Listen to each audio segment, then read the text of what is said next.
Joining us now to review some of the headlines of today's newspapers from around the world is Arise News analyst Emmanuel Ifeni. Good morning, Emmanuel. Good morning, and Ruben. Welcome back from vacation. Yes, Ruben, my friend, my brother. The Malabite. You are a Malabite. Good morning, Victoria Tundu MKO Abiola. Good morning, Mr. Yes, Freddy. somebody was accusing me that I took your smile away when I was going. I'm back. Did. I'm back.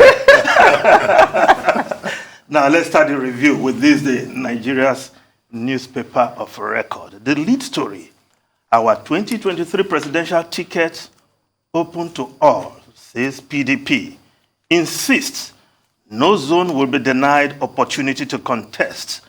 Northern group re-echoes party's position. Yes, if we just look at leadership newspaper quickly, because they have similar story. Lamido, Tamboa blow hot over Southern leaders' 2023 comments. Nobody can intimidate us with zoning. Lamido, Nigeria needs national president, not regional leader. Tamboa, don't open another war front for polls. Abdul Salami warns. Now, is this the final position of the PDP? I'm not too sure, because I look at the officer who made that statement. Yes, he was representing the national chairman of the party, but the officer speaking, the deputy national publicity secretary of PDP, Abdullahi Ibrahim. And he said the new National Working Committee under the leadership of Senator Iyoshe Ayu has already resolved this. Is exactly what it would pursue as an objective in ensuring that the 6 geopolitical zones of Nigeria were given equal opportunity to bid for the available offices to rescue and rebuild Nigeria. Now, we're talking of the office of the president.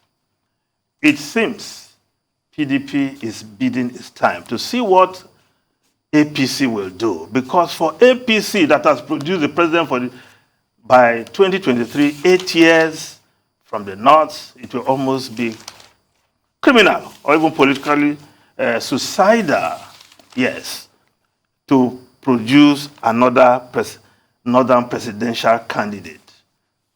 So what will the APC do? APC will definitely look south. Is the PDP trying to use the northern votes as its road to victory? But the arguments canvassed here by this group called Northern Advocate for Good Governance. Of course, seasons like this, we see motley groups springing up, pursuing or being sponsored by different stakeholders. And their argument clearly porous, saying that, in this dispensation, PDP, the North has produced the president for 10 years, while the South 14 years.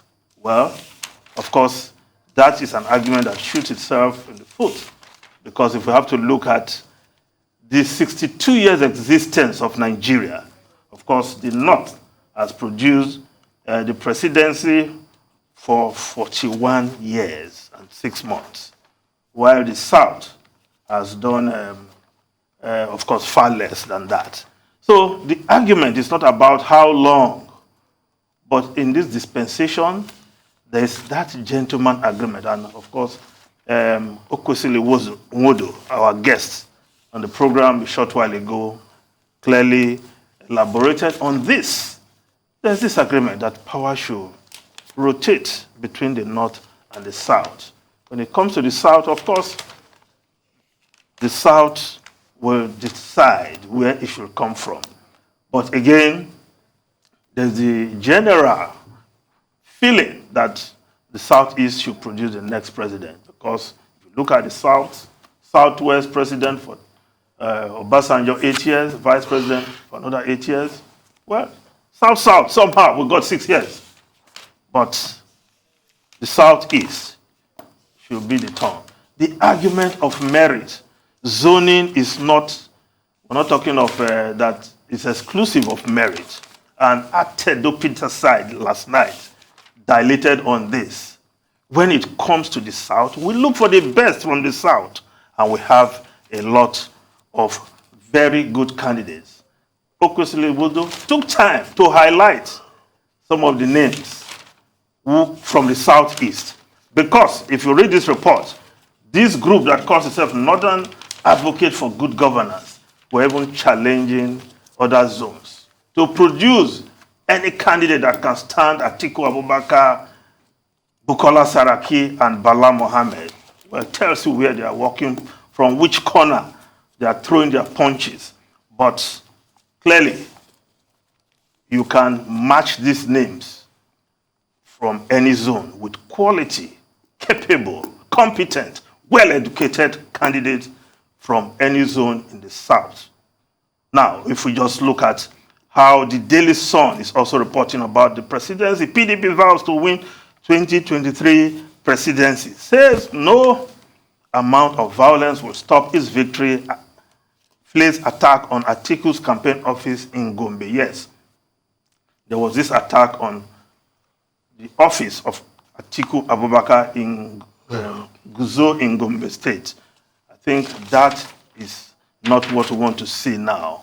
People should be free to aspire and make their campaigns without violence. Now, the Vanguard newspaper, looking at the other major party, 2023, Southwest APC divided over Tinubu, Oshibajo, Fayemi. Court strikes out suit filed by Aregbesola Group over Osun APC Congress. We are not leaving APC, agreed Ekiti governorship aspirant. Ex-Governor Yari, not a member of APC, says Jaji, APC Women Right Buhari. NEC asked for postponement of February convention. Yes, this a tough battle in the Southwest. Asiwaju Bola Ahmed Tinubu, Professor Yemi Oshibajo, and of course, Dr. Kayode Fayemi.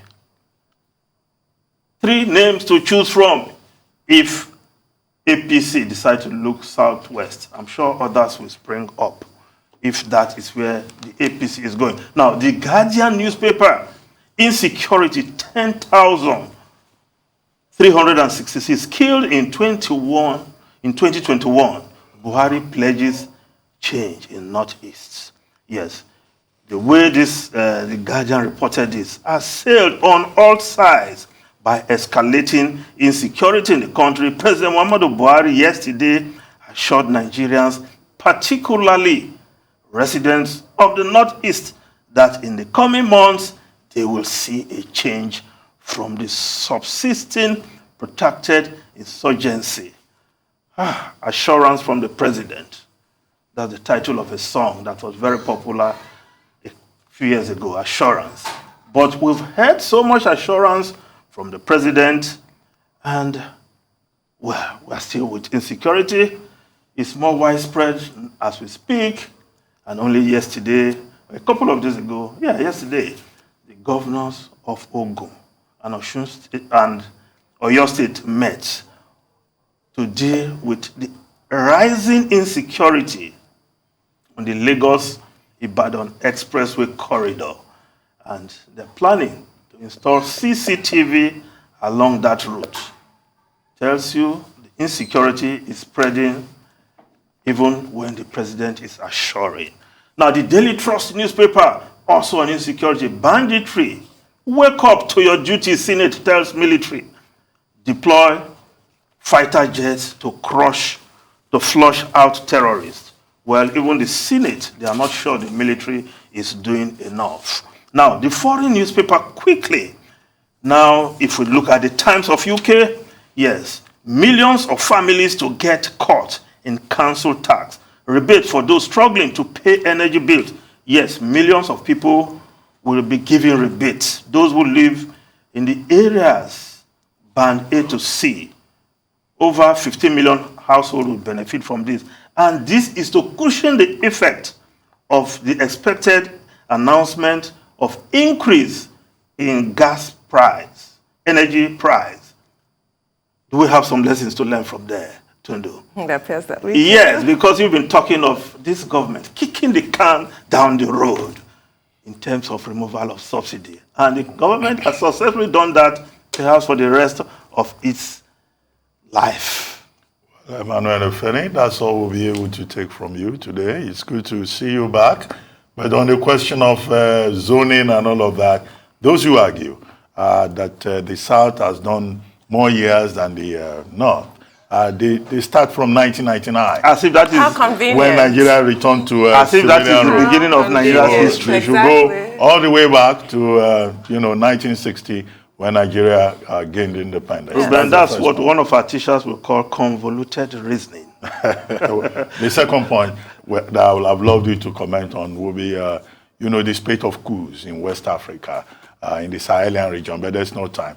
But I see Olusegun Adeniyi, my brother, has a comment on that today. The back page of this day. Back page of this day. That should be of interest to readers of the newspaper. Thank you very much, Emmanuel Efeni.